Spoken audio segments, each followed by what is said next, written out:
Welcome back. That mad scheme on the Nullarbor in a moment. But I mentioned earlier, the start of the program, the weekend, the Victorian government released its new transmission plan that it says will help us reach renewable energy targets. You know, those targets the experts are warning us are unreachable. Victoria, well, they want to get to 65% renewable by 2030 and 95% by 2035. It's just extraordinary. Dr. Anne Webster is the Federal Nationals MP for the Mallee, and she today met with some farmers at a place called Marnoo, which is smack bang inside one of those two Western renewable energy zones. She joins us now. Dr. Webster, great to talk to you. Lily D'Ambrosio on a Sunday, late, footy's on, no one's listening to politics, decides to tell us all that her renewable plan is going to cost $8 billion, not $4 billion, and that we're now going to expand these zones, some of them, you know, twice as big as what we thought they were going to be. What's the anger like out there? The anger is palpable. There is no two ways about that, Steve. I've met with these community groups across Mallee many, many times now. The story does not get better, and I think if we put into the mix the reality, and I noted Chris Yeoman said it before, the cost is just going to keep going up and up and up, and I think until city folks really understand the cost of transmission lines on their power bills for the next 10 years, 25 years, we are going to continue to be rolled over in the regions. We need our city people to really understand what's going on here. Bruce Mountain, from the Victorian Energy Centre policy professor, he estimates that it's actually going to go up to $28 billion cost over this next decade. And, you know, the Victorian government comes out and says, oh, we will save you $20 a year if you're a consumer at home, or maybe $30 if you're a business. These are ludicrous figures. I don't think anyone can believe a word that Lily D'Ambrosio says about the energy plan, and there is a lot of resentment and an absolute determination to stand their ground and not allow this to go ahead on their properties. I note the Sunday Age yesterday. I don't know quite why I buy the Sunday Age, but I did. They made the point at the end of that story that farmers can earn up to $8,000 a kilometre for 25 years every year if they have a transmission line on their property. Is that right? And if it is, are the farmers then, some of them taking that, and then it's dividing the community because others don't want to?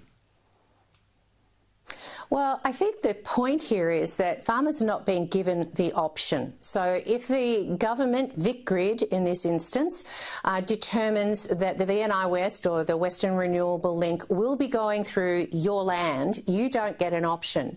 What they are saying to farmers is if you bolt your gates and we have to open them and you don't want us on your property, you can be fined up to $12,000.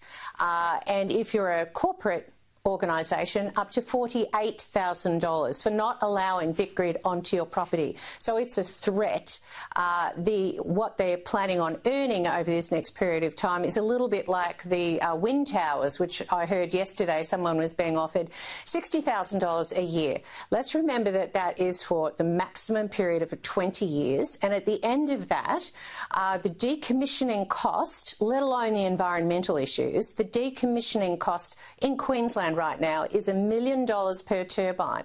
I did have one farmer say to me when I said to him, well, you know, how do you feel about that? Your kids or your grandkids might end up paying. He said, oh, well, you know, that's their problem. I think, you know, people have more decency than that. Most of the farmers that I talk to, you know, I would say 95% of them are dead against all of this renewable, really to roll them out of farming. Well, D'Ambrosio's got far too much power. I mean, she can tell a local council, local shire, Absolutely. well, bad luck, I'm going there, whether you want me to be there or not, and you've got no way of fighting against this, we're going to do it.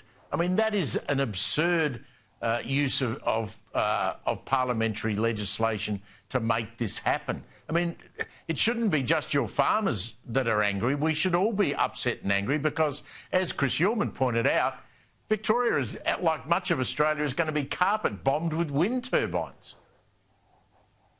Absolutely, and I agree with you. Lily D'Ambrosio now has unfettered powers to change her mind, to change what she wants to do, when she wants to do it, how much it's even going to cost.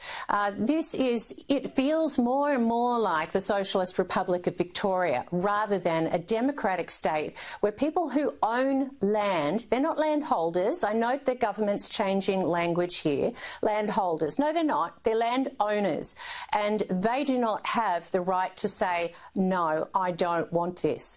And when you've got whole communities who have come together, you know, today we had tractor on tractor on tractor and so many farmers present making their voices heard, and my encouragement to them is keep it up. We are standing with you, and this Victorian government needs to have a second look. And let's not forget, Steve, this comes from the rewiring the nation under Chris Bowen and Anthony Albanese.